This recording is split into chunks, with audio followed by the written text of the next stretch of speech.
Buenos días, chicos. Venga, vamos a empezar un nuevo tema. Son las disoluciones, ¿de acuerdo? Entendemos por una disolución una mezcla homogénea. Es decir, tenemos varias sustancias juntas, pero a simple vista o con un microscopio óptico no se puede distinguir ninguna de las partes, ¿vale? Se diferencia de una sustancia pura en que las proporciones en las que se pueden encontrar los componentes puede cambiar. Es decir, el agua es una sustancia pura, un compuesto que está formado por la unión de hidrógeno y oxígeno y están siempre en la misma proporción. Esta es fija, no puede cambiar. Hay 2 gramos de hidrógeno por cada 16 gramos de oxígeno. Sin embargo, podríamos formar una disolución de hidrógeno y oxígeno, ¿vale?, en la que los gases no estuvieran combinados formando un compuesto y en la proporción que nos diera la gana. Eso sería una mezcla homogénea. El ejemplo más típico es el agua del mar. El agua del mar es una disolución. ¿Por qué? Porque tiene agua y tiene sal y no lo distinguirías de un vaso de agua pura, ¿vale? Es muy importante cuando hablamos de una disolución poder calcular la cantidad o conocer la cantidad que hay de cada componente. Para eso se ha definido lo que es la concentración, en la que relacionamos la cantidad de soluto con la cantidad de disolución o de disolvente. Entendemos por soluto la sustancia de la mezcla que tiene menos cantidad, ¿vale? Entendemos por disolvente la sustancia de la mezcla de la que hay mucha más cantidad.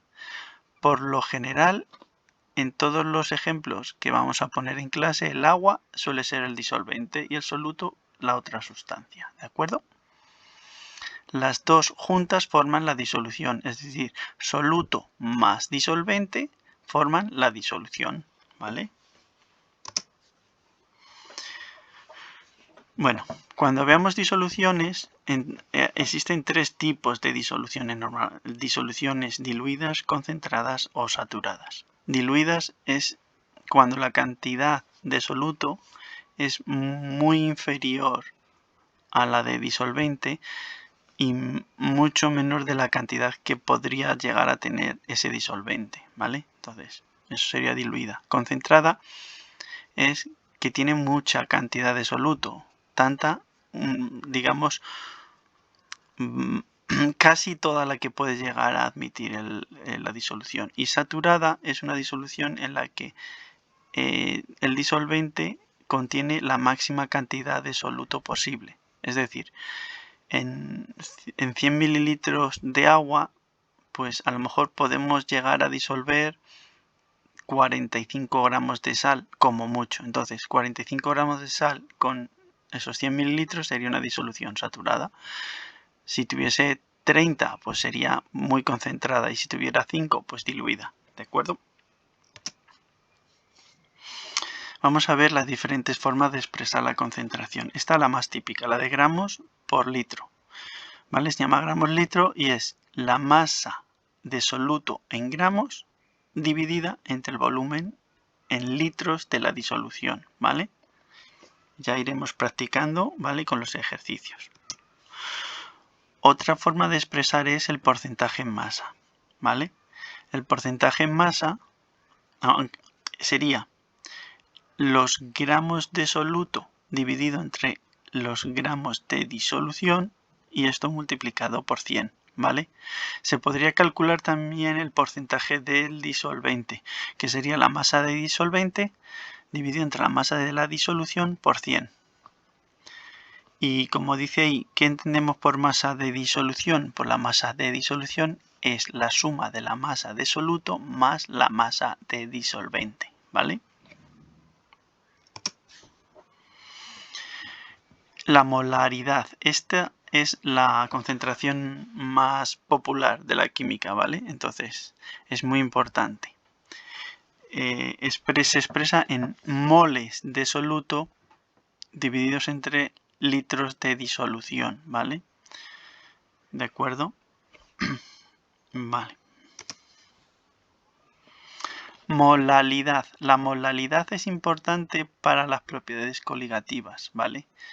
Y os diréis, ¿qué es esto de las propiedades coligativas? Pues las propiedades coligativas tienen que ver, por ejemplo, con el hecho de que se eche hielo, o sea, se eche sal al hielo cuando se congelan las calles, ¿vale? O en las carreteras. ¿Por qué? Porque la sal forma una disolución con el agua, de manera que esta disolución, digamos, un disolvente, una disolución cuando contiene una sal, provoca un descenso de su punto de ebullición, de manera que si el agua se congela a 0 grados, el agua con sal se congela a 15 grados bajo cero, con lo cual evitas que a 5 grados bajo cero esté congelado, ¿vale? Entonces, echando sal, desciendes el punto de fusión, ¿de acuerdo? Esto es una propiedad coligativa. Y para calcular esto se utiliza la molalidad, ¿vale? Con L, no con R, que hemos visto antes. Y se expresa como los moles de soluto dividido entre los kilogramos de disolvente. Bueno, de la normalidad la voy a explicar, aunque la vamos a dar poco, ¿vale? Porque esta es la más compleja de todas las concentraciones. Como expresa ahí, es el cociente entre el número de equivalentes de soluto entre los litros de disolución. ¿Cómo se calcula el número de equivalentes? Pues se calcula dividiendo la masa de soluto en gramos entre el peso equivalente. El peso equivalente es un cálculo que se realiza, ¿vale? Igual que puedes calcular la masa molecular o la masa atómica, pues está el peso equivalente. Exactamente, de acuerdo, vamos a ver. Si sustituimos lo que vale el peso equivalente, quedaría la disolución como el número de moles por la valencia partido del volumen de la disolución. El concepto de valencia va a depender del tipo de reacción, si es ácido-base o redox. Entonces, por eso esto no lo vamos a ver de momento. Como ves ahí, el peso equivalente sería la masa molecular entre la valencia. Voy a poner un ejemplo, ¿vale? Simplemente para que lo veáis. Cuando reacciona el ácido sulfúrico, por ejemplo, con el amoníaco, ¿vale?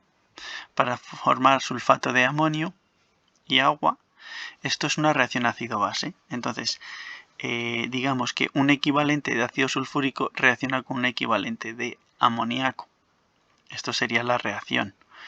Pero el equivalente del sulfúrico sería la masa molecular del ácido sulfúrico, que es 98 gramos mol, dividido entre 2. ¿Por qué se divide entre 2? Porque tiene dos protones ácidos.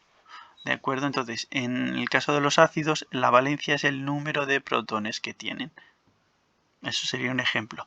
De todas maneras, ya lo iremos viendo esto más adelante. Tan solo quería que lo vieseis. ¿De acuerdo? Otra relación muy importante cuando lo veamos es que la normalidad es igual a molaridad con R por la valencia. Esto sería todo. Hasta luego, chicos.